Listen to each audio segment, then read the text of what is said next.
Hello dear students, welcome to the English classes of Sajid sir. Students, आज की वीडियो में अपन 12th इंग्लिश कंपलसरी की रेनबो बुक से चैप्टर नंबर 6 जिसका नेम है on reading in relation to literature के इम्पोर्टेंट क्वेश्चंस एंड आंसर्स करने वाले हैं। स्टूडेंट, इससे पहले अगर आपने इस चैप्टर के हिंदी ट्रांसलेशंस वाले वीडियोस वॉच नहीं किया है तो सभी वीडियोस के लिंक इस वीडियो के डिस्क्रिप्शन बॉक्स में डाल रहा हूँ।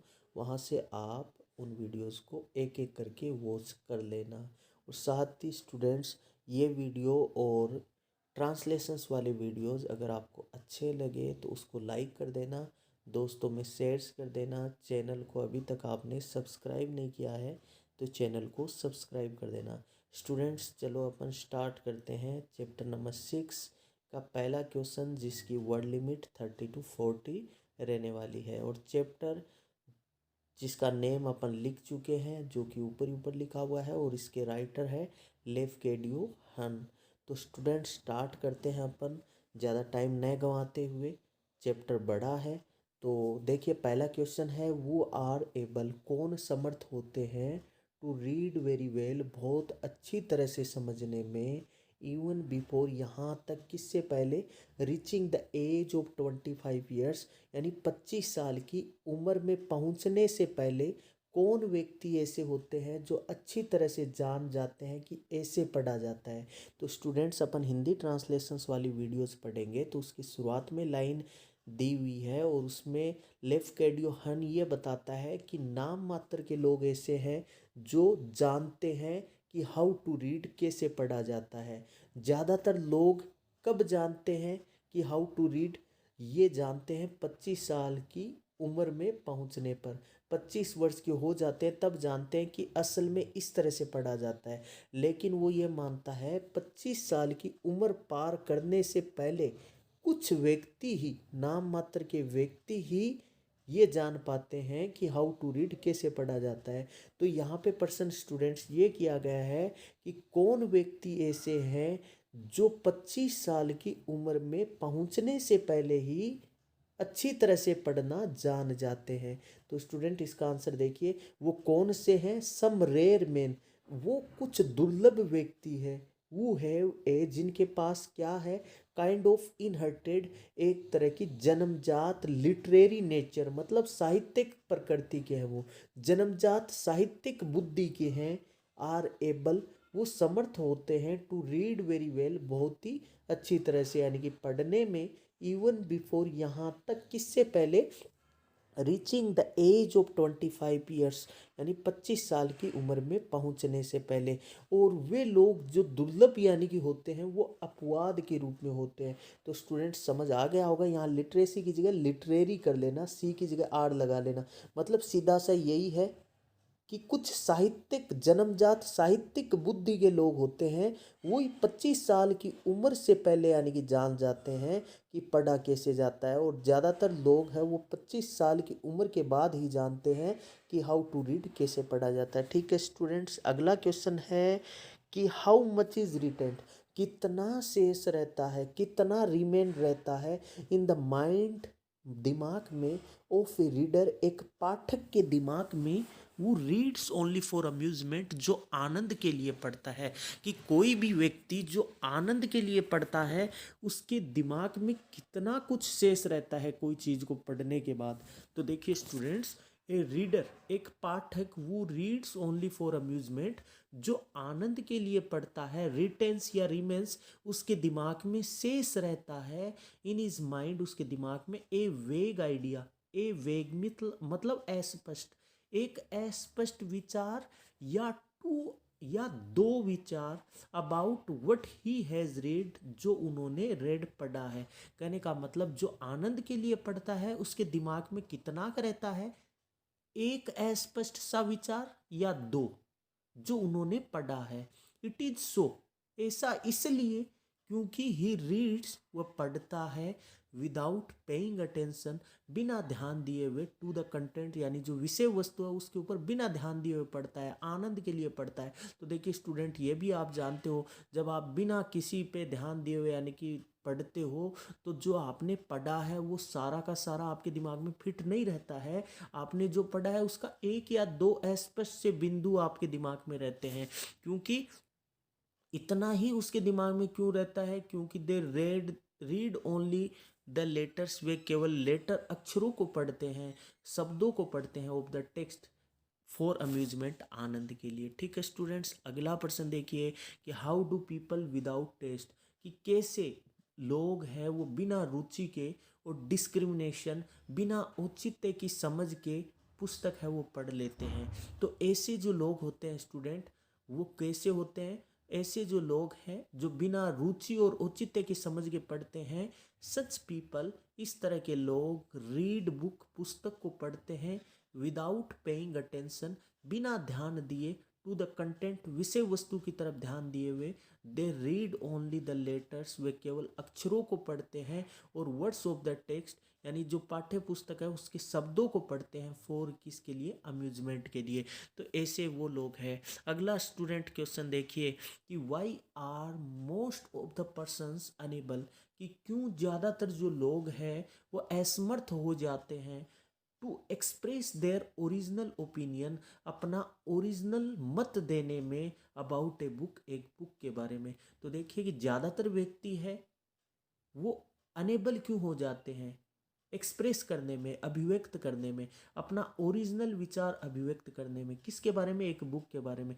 क्योंकि ज़्यादातर जो लोग हैं वो आनंद के लिए पढ़ते हैं, और आनंद के लिए जो पढ़ता है वो बिना ध्यान दिए हुए यानी पढ़ता है। तो जो व्यक्ति आनंद के लिए पढ़ता है बिना ध्यान दिए हुए यानी कि पढ़ता है, तो वो अपना मत यानी कि नहीं दे सकता। तो देखिए मोस्ट ऑफ पर्सन्स है वो आर अनेबल, वो असमर्थ होते हैं टू एक्सप्रेस करने में, अपने ओरिजिनल ओपिनियन को यानी एक्सप्रेस करने में ज़्यादातर असमर्थ होते हैं एक बुक के बारे में। बिकॉज, क्योंकि ज़्यादातर लोग हैं वो रीड ओनली फॉर अम्यूजमेंट, आनंद के लिए पढ़ते हैं, विदाउट पेइंग अटेंशन, बिना ध्यान दिए हुए, टू द कंटेंट्स, विषय वस्तु की तरफ बिना ध्यान दिए हुए, और वो टू किल टाइम, समय को बिताने के लिए पढ़ते हैं।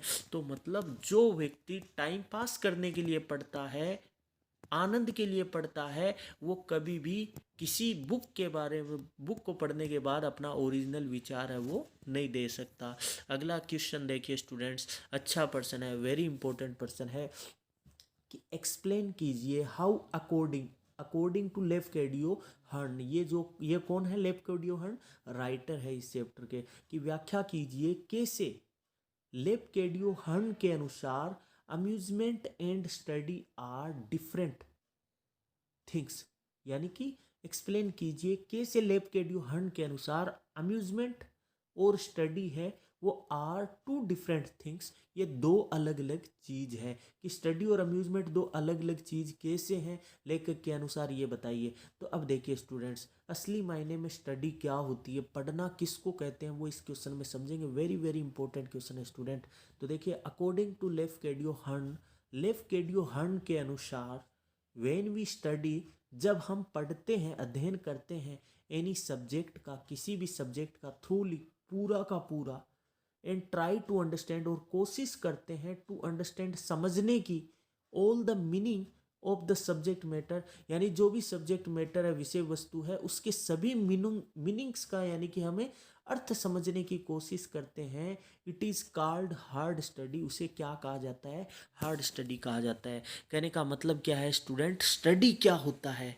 कि जब हम स्टडी करते हैं कोई सब्जेक्ट की, थ्रोली, पूरी की पूरी यानी कि चीज़ की A to Z, शुरू से लेकर के लास्ट तक अपन बारीकी से अध्ययन करते हैं, और कोशिश करते हैं टू अंडरस्टैंड यानी समझने की, all the meanings of the subject matter, जो भी विषय वस्तु है उसके सभी का मीनिंग समझने की कोशिश करते हैं, उसे क्या कहते हैं?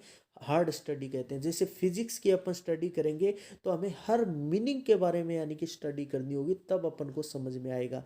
लेकिन when we read a story, लेकिन जब हम क्या पढ़ते हैं? एक स्टोरी पढ़ते हैं या पोइम पढ़ते हैं, आउट ऑफ क्लास आवर के बाद, विदाउट पेइंग अटेंशन, बिना ध्यान दिए वी रीड फॉर अम्यूजमेंट, वो क्या चीज़ है, हम आनंद के लिए पढ़ते हैं। कहने का मतलब जो आनंद के लिए पढ़ता है इस उस मैटर पे यानी ध्यान देने की ज़रूरत नहीं होती है।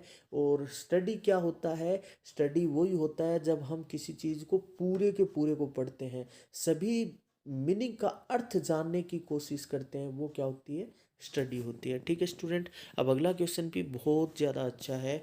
तो देखिए अगला क्वेश्चन है कि how is a good novel या स्टोरी ए साइंटिफिक वर्क, कि कैसे एक अच्छा उपन्यास या कहानी एक वैज्ञानिक कार्य है, एक वैज्ञानिक रचना है।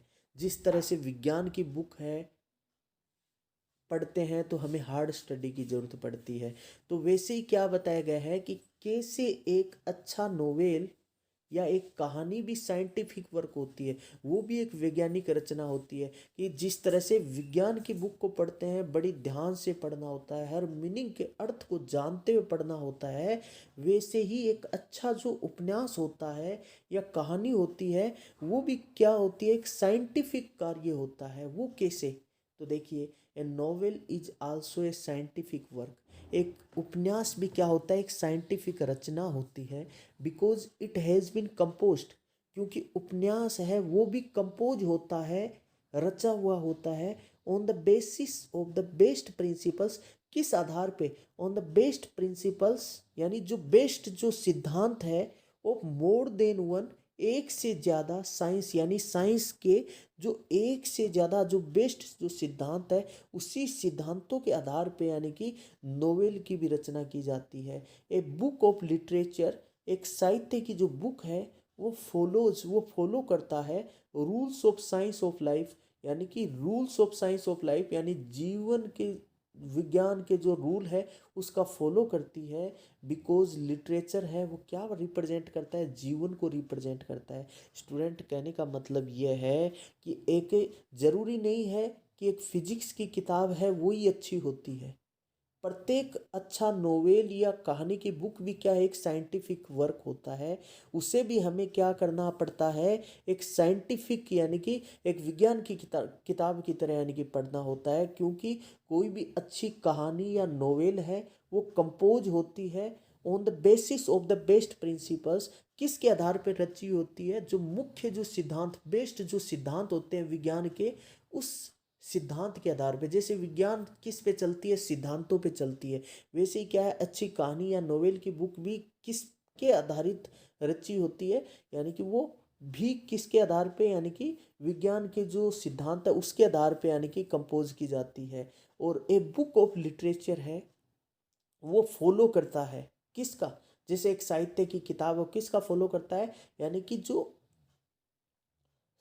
Science of life, rules of science of life मतलब क्या है, जीवन विज्ञान के जो नियम है उसको फॉलो करता है। क्योंकि लिटरेचर भी क्या किसका रिप्रेजेंट करता है, जीवन को रिप्रेजेंट करता है। ठीक है स्टूडेंट, जिस तरह से साइंस जीवन को रिप्रेजेंट करता है उसी तरह से साहित्य भी क्या करता है, जीवन को रिप्रेजेंट करता है। अब अगला प्रश्न देखिए, what is the author's opinion, लेखक के क्या विचार है अबाउट हाफ एजुकेटेड पर्सन, कि जो अर्ध शिक्षित जो व्यक्ति होते हैं उसके बारे में लेखक का क्या विचार है। तो देखिए अबाउट हाफ एजुकेटेड पर्सन किसके बारे में, जो अर्ध शिक्षित व्यक्ति होते हैं उसके बारे में। The author's opinion is that, लेखक के विचार है कि they read only for amusement, वो केवल किसके लिए पढ़ते हैं, आनंद के लिए पढ़ते हैं। मतलब अर्धशिक्षित व्यक्ति के बारे में लेखक का क्या विचार है कि जो अर्धशिक्षित व्यक्ति होते हैं वो केवल किसके लिए पढ़ते हैं, आनंद के लिए पढ़ते हैं। दे आर नॉट एबल, वे समर्थ नहीं होते हैं, टू एप्रिसिएट मानी प्रशंसा करने में, द हिडन मीनिंग्स, जो छिपे हुए जो मीनिंग है, और ब्यूटीज ऑफ ए बुक, और बुक की जो ब्यूटी है खूबसूरती है उसका, यानी वो क्या नहीं कर सकते, प्रशंसा नहीं कर सकते। कहने का मतलब क्या, अर्धशिक्षित व्यक्तियों हार्ड स्टडी नहीं करते हैं, आनंद के लिए नहीं, वो केवल किसके लिए पढ़ते हैं, आनंद के लिए पढ़ते हैं। और जो आनंद के लिए पढ़ते हैं वो किसी चीज़ के बारे में अपना ओरिजिनल विचार नहीं दे सकते, उसके अंदर जो छिपे हुए जो गहरे मीनिंग है, खूबसूरती है, उसकी प्रशंसा नहीं कर सकते। ठीक है स्टूडेंट, अब देखिए आगे अगला क्वेश्चन कि व्हाट इज़ द रिजल्ट, क्या परिणाम निकलता है of the habit of discipline, यानी कि जब फॉर्म्ड इन ए पर्सन, जब एक पर्सन के अंदर अनुशासन की आदत का निर्माण हो जाता है तो उसका क्या परिणाम निकलता है। पर्सन आया हुआ है स्टूडेंट एग्जाम में कि व्हाट इज द रिजल्ट, क्या परिणाम निकलता है of the habit of discipline, मतलब अनुशासन की आदत जब फॉर्म हो जाती है इन ए पर्सन, एक व्यक्ति के अंदर, तो उसका क्या परिणाम निकलता है। या पर्सन आता है what a young man should be discipline for, एक यंग मैन को किस तरह का अनुशासन अपने अंदर बनाए रखना चाहिए।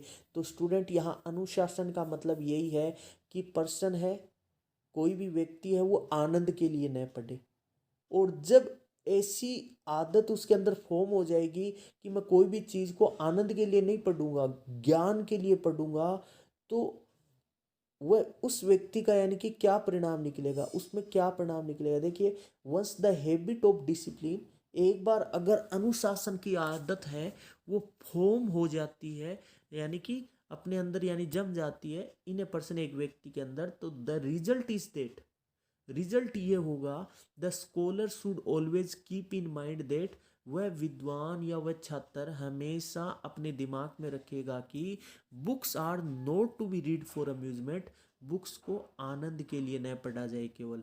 ही थ्रोज अवे बुक्स, वह उन किताबों को फेंक देगा which does not give him intellectual food, जो उसे बौद्धिक खाना नहीं देगी, and appeal to his higher emotion, और उसकी हायर इमोशन को, भावनाओं को प्रभावित नहीं करेगी, ऐसी किताबों को वो फेंक देगा। कहने का मतलब, अगर एक युवा व्यक्ति के अंदर डिसिप्लिन आ गया, डिसिप्लिन कैसा कि वो आनंद के लिए नहीं पढ़ेगा, ऐसा अगर वो ये दिमाग में बिठा ले, तो उसके बाद उसके अंदर क्या परिणाम आएगा। एक तो ये आएगा कि वो आनंद के लिए नहीं पढ़ेगा, और दूसरी बात यह है कि वह क्या करेगा, he throws away the books, वह इन किताबों को फेंक देगा जो उसके इंटेलेक्चुअल फूड नहीं देगा, मतलब वह उन किताबों को फेंक देगा जिससे उसे ज्ञान नहीं प्राप्त हो रहा है, और वो किताबें जो उसकी भावनाओं को यानी प्रभावित नहीं कर रही है, ऐसी किताबों को यानी फेंक देगा। यानी ऐसी किताबों का यानी कि क्या महत्व था, जो किसी का हृदय न बदल दे। तो कहने का मतलब, वह ऐसी किताबों को फेंक देगा जो उसे इंटेलेक्चुअल फूड न दे, उसको दिमाग को ज्ञान न दे, और उसकी भावनाओं को प्रभावित न करे। तो ये इसका परिणाम यानी कि निकलेगा। अब अगला क्वेश्चन स्टूडेंट वैसे आ चुका है पहले कि what is hard study, hard study क्या है, कठिन अध्ययन क्या है। तो when we read very thoroughly, जब हम पढ़ते हैं बहुत ही थ्रोली, संपूर्णता से पढ़ते हैं, पूरा का पूरा पढ़ते हैं, studying all the meanings of the text, जो टेक्स्ट है उसके सभी मीनिंग का अध्ययन करते हैं, स्लोली धीमे धीमे पढ़ते हैं, एंड थिंकिंग अबाउट इट, उसके बारे में सोचते हुए पढ़ते हैं, this is called hard study. यही क्या कहलाता है, हार्ड स्टडी कहलाता है। हार्ड स्टडी क्या होता है स्टूडेंट, जब हम किसी चीज़ को थ्रोली पढ़ते हैं, पूरी की पूरी को पढ़ते हैं, स्टडिंग ऑल द मीनिंग्स, सभी मीनिंग का अध्ययन करते हुए पढ़ते हैं टेक्स्ट का, स्लोली धीमे धीमे पढ़ते हैं, थिंकिंग अबाउट इट, उसके बारे में सोचते हुए पढ़ते हैं, this is called hard study. ये क्या कहलाता है, हार्ड स्टडी कहलाता है। ठीक है स्टूडेंट्स, अगला question very very important question है स्टूडेंट्स, कि why has reading for amusement been compare with a narcotic, कि why has reading for amusement, कि आनंद के लिए पढ़ना, उसकी तुलना नैरकोटिक नशीली दवा से क्यों की गई है। देखिए, या what kind of habit is reading for मेर अम्यूजमेंट, कि किस प्रकार की आदत, पढ़ने की आदत की तुलना अम्यूजमेंट से की गई है। तो देखिए कि व्हाट काइंड ऑफ हैबिट, किस प्रकार की आदत, इज रीडिंग फॉर मेर अम्यूजमेंट, यानी कि आनंद के लिए यानी कि पढ़ना की तुलना विद ए नैरकोटिक नशीली दुआ से यानी कि की गई है। तो इसका अपन आंसर देखेंगे स्टूडेंट्स, कि रीडिंग फॉर मेर अम्यूजमेंट, कि आनंद के लिए पढ़ना केवल, is the same kind of habit, ये सेम किस प्रकार की हैबिट है, एज ड्रिंकिंग, शराब पीने की आदत के समान है, या स्मोकिंग, धूम्रपान करने की आदत के समान है। कहने का मतलब क्या है, जब हम आनंद के लिए पढ़ते हैं, ये एक आदत है, आदत पड़ जाती है, टाइम पास करने के लिए पढ़ते हैं, ये एक आदत है। ये सेम आदत किसकी तरह होती है, जैसे शराब पीने की आदत होती है, सिगरेट पीने की आदत होती है, ये इट इज़ लाइक ए नैरकोटिक, और आनंद के लिए पढ़ना एक नशीली दवा की तरह है। हम आनंद के लिए क्यों पढ़ते हैं? जब हमारा टाइम पास नहीं होता है तो हम क्या करते हैं, कोई कहानी की बुक को पढ़ लेते हैं। मतलब हम टाइम पास नहीं होता है, स्टोरी की बुक पढ़ते हैं, ज्ञान प्राप्त करने के लिए नहीं पढ़ते हैं। उसी तरह से हम शराब क्यों पीते हैं, धूम्रपान क्यों करते हैं? जब हम टेंशन में हो जाते हैं, टाइम पास नहीं होता है, तो सिगरेट पे सिगरेट फूंकते हैं, शराब पे शराब पीते हैं। तो ये क्या है, इट इज़ लाइक ए नैरकोटिक, ये नशीली दवा की तरह ही है आनंद के लिए पढ़ना भी। क्योंकि बोथ पर्सन्स, दोनों ही व्यक्ति, जस्ट टू पास टाइम, वो क्या करता है, टाइम पास करने के लिए, यानी कि ऐसा करता है। मतलब क्या है, आनंद के लिए पढ़ना मतलब टाइम पास के लिए पढ़ना। आप शराब क्यों पीते हो, स्मोकिंग क्यों करते हो? अगर आप ड्यूटी पे हो, काम पे हो, तो आपको शराब स्मोकिंग कुछ याद नहीं रहती है, आप टाइम पास करते, मतलब दोनों में समानता इसलिए है कि ये दोनों, यानी कि नशा किसके लिए किया जाता है, टाइम पास के लिए, और ये आनंद के लिए भी पढ़ना टाइम पास के लिए होता है। कीप इन ड्रीमिंग, और ये सौपन में ले जाता है।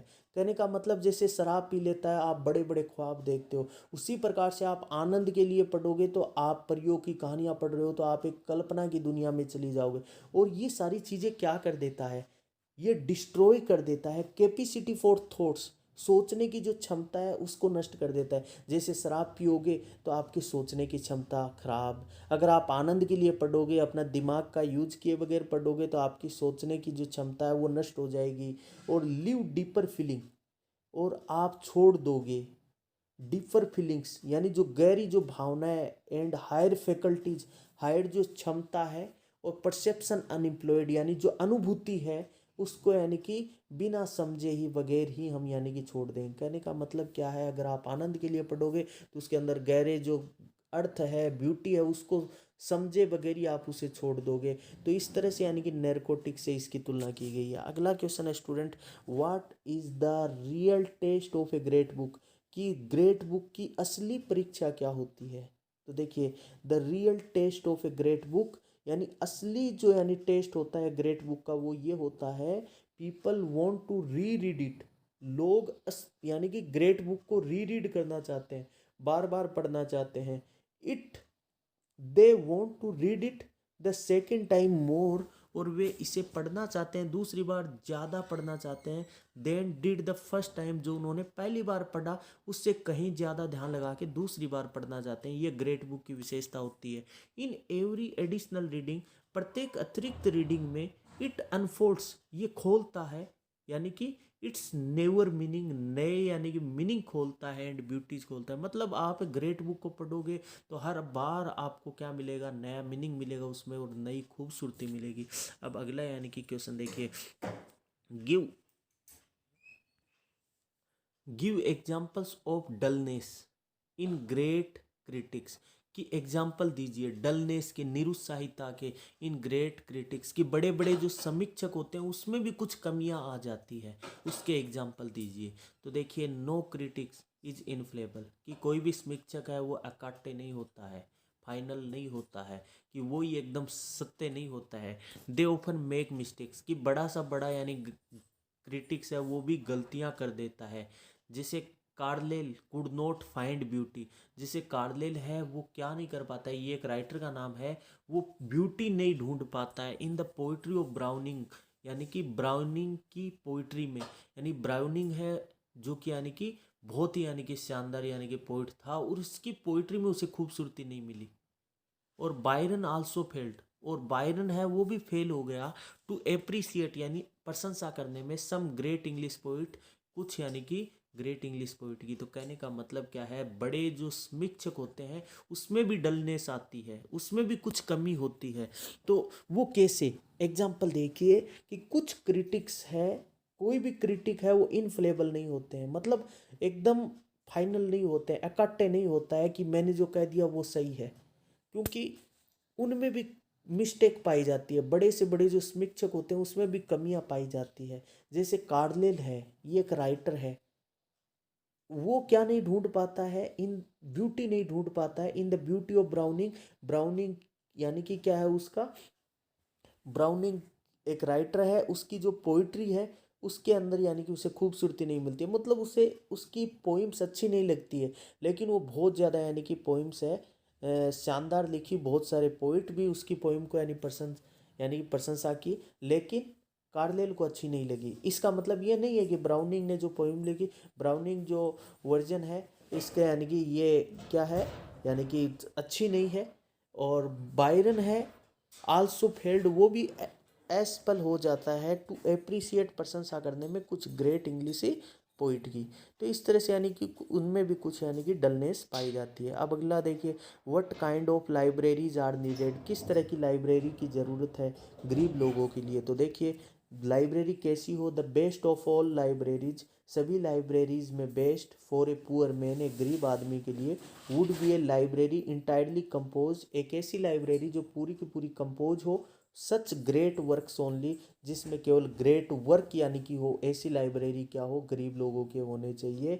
और उसमें बुक्स होनी चाहिए केवल पास द टेस्ट ऑफ टाइम, जो कि समय की यानी परीक्षा से पास हो, ऐसी यानी कि लाइब्रेरी उन गरीब लोगों के लिए होनी चाहिए। अब अगला देखिए, what kind of books should we invest money in, हमें किस प्रकार की बुक में यानी कि पैसा खर्च करना चाहिए, किस तरह की बुक्स खरीदनी चाहिए।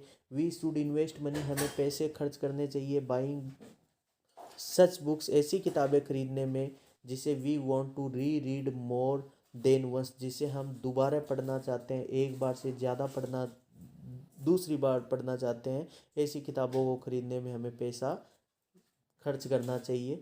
ऐसी बुक्स है वो पास द टेस्ट ऑफ टाइम, समय की परीक्षा से खरी हुई उतरी होती है और सर्टेन वैल्यूज़ होती है उसमें। ठीक है स्टूडेंट्स, अगला है mention the qualities of a good book, यानी कि गुड बुक की क्वालिटी बताइए। तो एक गुड बुक है वो क्या होती है, रिच होती है इन नॉलेज में और इन्फॉर्मेशन में। इट गिव्स इंटेलेक्चुअल फूड, ये क्या देती है, इंटेलेक्चुअल खाना देती है, बौद्धिक यानी कि खाना देती है रीडर के माइंड को। एंड मेक्स एन अपील, और ये प्रभावित करती है उसकी हायर इमोशन को, उच्च भावना को।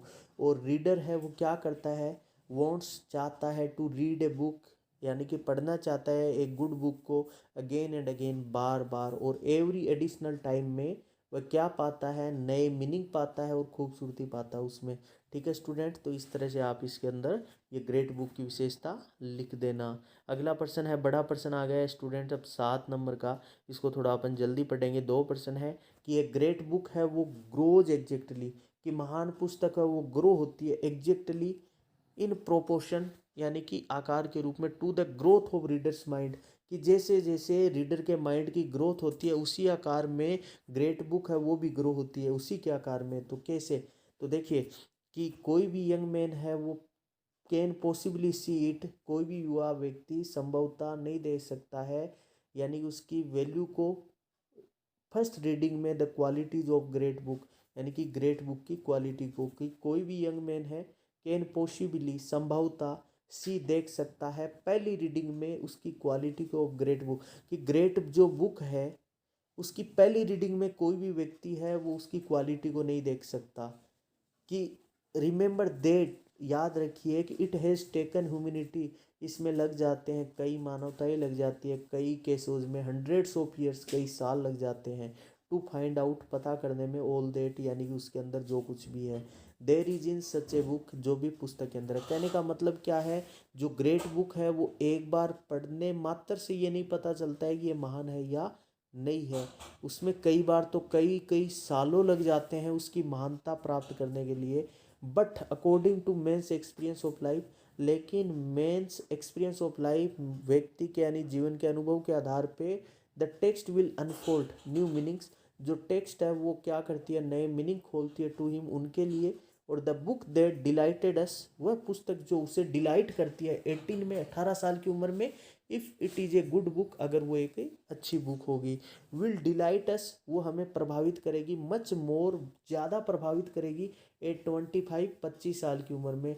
और इट विल प्रूव, और ये साबित करेगी, लाइक ए न्यू बुक, एक नई बुक के समान, टू अस, हमारे लिए, एट 30 ईयर्स, और 30 साल की उम्र में भी सेम ऐसा ही करेगी। और 840 we should re read it, और हमें क्या करना चाहेंगे, उसी किताब को री रीड करना चाहेंगे। वंडरिंग, और हमें आश्चर्य होगा, वाई वी नेवर सा, कि हमने पहले क्यों नहीं देखा, कि हाउ ब्यूटीफुल इट, ये कितनी सुंदर थी इससे पहले, और 50 या 60 की उम्र में भी हम सेम ऐसा ही यानी प्राप्त करेंगे।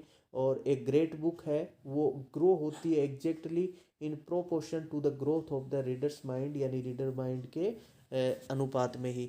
तो स्टूडेंट्स इसको थोड़ा जल्दी पढ़ दिया मैंने, इसमें सीधा सा यही है कि जैसे जैसे रीडर का माइंड ग्रो होता है वैसे वैसे क्या होता है, यानी कि जो ग्रेट बुक है वो भी यानी कि बढ़ती जाती है, वो भी ग्रो करती जाती है। ये क्वेश्चन बच्चों मैं हिंदी ट्रांसलेशन वाले में अच्छी तरह से समझा चुका हूँ, इसलिए मैं कम टाइम में फास्ट पढ़ाया। सीधी सी बात यही है कि कोई भी यंग मैन है वो पहली रीडिंग में ये नहीं बता सकता कि इसकी क्वालिटी ये है।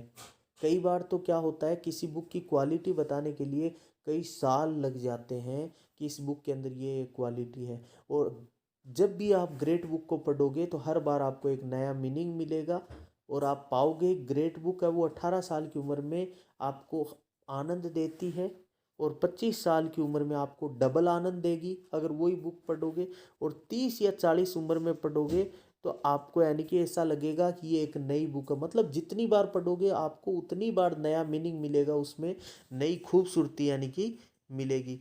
तो स्टूडेंट ऐसा इस बुक के अंदर है। वो लास्ट पर्सन है कि व्हाट इज़ द डिफरेंस, क्या अंतर है बिटवीन ग्रेट क्रिटिक्स और कॉमन रीडर, कि जो महासमीक्षक और जो कॉमन रीडर होता है उसके अंदर क्या अंतर होता है।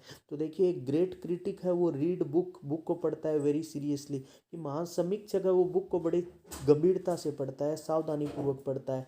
अलाइक ए कॉमन रीडर, और एक कॉमन रीडर की तरह ही, और दूसरी ओर जो कॉमन रीडर है he does not read it for amusement, वो कॉमन रीडर की तरह यानी कि आनंद के लिए नहीं पढ़ता है। मतलब क्या है, एक आम आदमी पुस्तक कैसे पढ़ता है और महासमीक्षक कैसे पढ़ता है। महासमीक्षक कोई भी पुस्तक को पढ़ता है बड़े ध्यान से पढ़ता है, गंभीरता से पढ़ता है, वह आम आदमी की तरह आनंद के लिए नहीं पढ़ता है। आफ्टर रीडिंग, और जो ग्रेट क्रिटिक होता है वो पढ़ने के बाद, ग्रेट क्रिटिक है वो can express his original opinion, वो अपना ओरिजिनल विचार दे सकता है रिगार्डिंग द कंटेंट्स, किसके बारे में, जो विषय वस्तु उन्होंने यानी कि बुक के अंदर पढ़ी है। और एक ग्रेट क्रिटिक है वो कैन अंडरस्टैंड समझ सकता है द हिडन मीनिंग, और जो हिडन मीनिंग है और ब्यूटी है बुक की उसको समझ सकता है। ऑन द अदर हैंड, जबकि दूसरी तरफ कॉमन पर्सन है डज नॉट नो, वह नहीं जानता है कि हाउ टू रीड बुक को कैसे पढ़ा जाए। वह केवल उसे आनंद के लिए पढ़ता है, बिना ध्यान दिए हुए पढ़ता है, बिना मीनिंग जाने हुए पढ़ता है जो उसके अंदर छिपे हुए होते हैं। He reads them so rapidly that, वह उसे इतनी जल्दी से पढ़ता है कॉमन पर्सन कि ओनली एक या दो विचार ही उसके दिमाग में रह पाता है। ठीक है स्टूडेंट, तो इस तरह से therefore a great critic है वो डिफर होता है फ्रॉम कॉमन पर्सन से, and he is better reader, और वह बेटर रीडर भी होता है। तो सीधा सा बच्चों यही है कि क्या डिफरेंस होता है ग्रेट क्रिटिक और कॉमन रीडर में। ग्रेट क्रिटिक्स है वो ये जानता है कि हाउ टू रीड कैसे पढ़ा जाता है, वह हार्ड स्टडी करता है, ध्यान से पढ़ता है, सीरियसली पढ़ता है, और जो भी पढ़ता है उसके बारे में अपना ओरिजिनल विचार दे सकता है। जबकि कॉमन पर्सन है वो नहीं जानता कि कैसे पढ़ा जाता है, वो केवल आनंद के लिए पढ़ता है। ठीक है स्टूडेंट, और वह नहीं जानता कि उसके जो डीपर मीनिंग है उसके बारे में नहीं जानता है, वह केवल आनंद के लिए और टाइम पास के लिए पढ़ता है। तो स्टूडेंट इस तरह से ये था। लास्ट के दो क्वेश्चन मैंने थोड़े जल्दी बताए हैं क्योंकि वीडियो लंबी हो गई है। फिर भी अगर आपको समझ ना आए तो आप कमेंट बॉक्स में या पर्सनल नंबर पे आप मेरे से पूछ सकते हो। वीडियो को लाइक ज़रूर कीजिएगा। Thank you very much.